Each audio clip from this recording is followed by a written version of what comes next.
Hello, poor people. How are you today? I trust you're having a miserable life, as usual. In the next 2 minutes, I'm going to read you of this victim mentality, the victim mindset. Why me? And as usual, the reason you should listen to me is because I provide a unique approach as touching life's problems.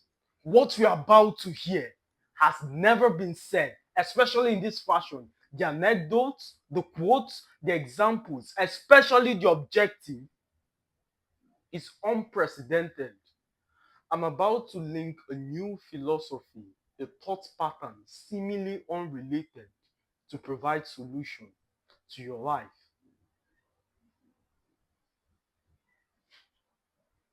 Before we move on, let's define the victim mentality. What is a victim mindset? It's a situation where you're constantly seeing events against you. Why me? Why is this happening to me? It's always me. So your reticular activating system is only trained to see negativity. And of course, there are a variety of reasons for this. It can be a consequence of constant failure, and I've shared the story of how I failed so much. Please, there's a way you can fail and fail and fail and not be successful and not make it and be antagonized and fail such that you feel like a failure. I failed so much. I had my body book my ride because I was too scared the driver won't show up.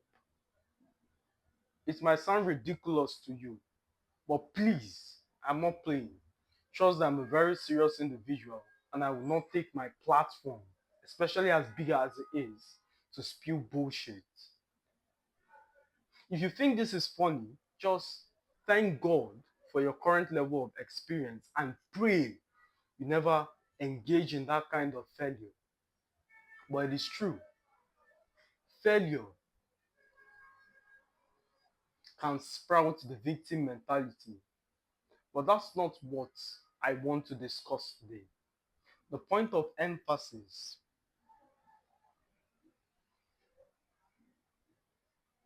is perception.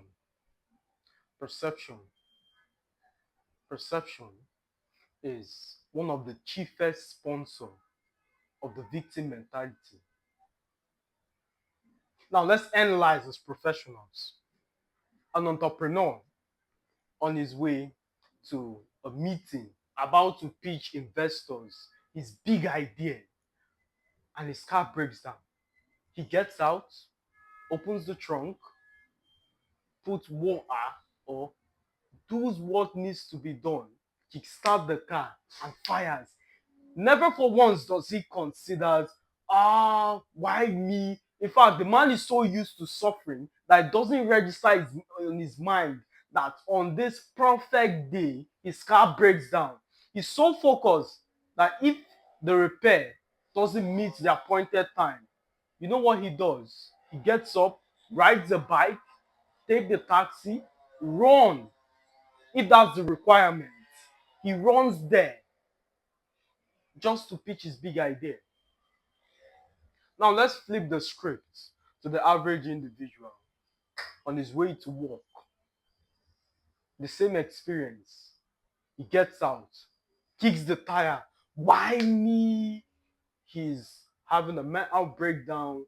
He calls a mechanic who proceeds to rip him off, by the way. So the same experience, but the perception is what causes pain. I've said it countless times, and for reference purposes, what happens to you doesn't cause pain, but the interpretation given to that circumstance is what causes pain. Reality is very objective. Take a depressed person, for instance, who has been laying on bed, listening to sad songs, talking about how depressing and sad his or her life is. Finally, She drags herself out of bed to get a snack. And something very interesting happens. She hits her foot on the table and spirals into negativity, crashing out. Why me? This is why I didn't want to get out of bed. Why does this happen to me? Conversely, a gym bro on his way to get his seventh protein shake experienced the same failure. Ouch. Keeps moving. It doesn't even register on his mind. Like his mind doesn't comprehend that situation as failure or as a signal that the universe is against him. The Bible says this perfectly. Seek and you shall find. Whatever lens, whatever image you have of yourself, you would always look for evidences to support your motion.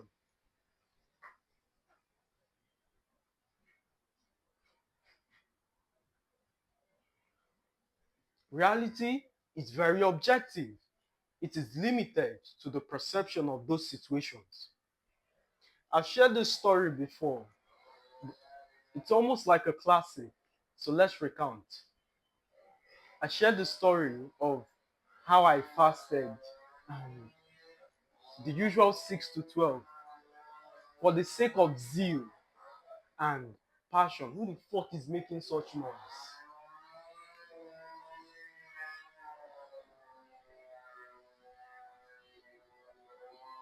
My apologies. But for the sake of zeal and passion, I fasted an extra one more hour, I believe. So instead of 6 to 12, it's 6 to 1. On my way out, I expected to encounter an angel or see a wallet full of cash, or some person would say, "Oh, you're a young man and you speak very nicely. I like you. Give me a job," or put me in a position where I can serve him with my value. And walking excitedly with my laptop to go charge it miles away is a different story in and of itself. And excited, lost in thought, something surprising happened. I fell into a ditch. And on my way down, I quickly swing the laptop up, then look to my right. I see a borehole 5 steps away.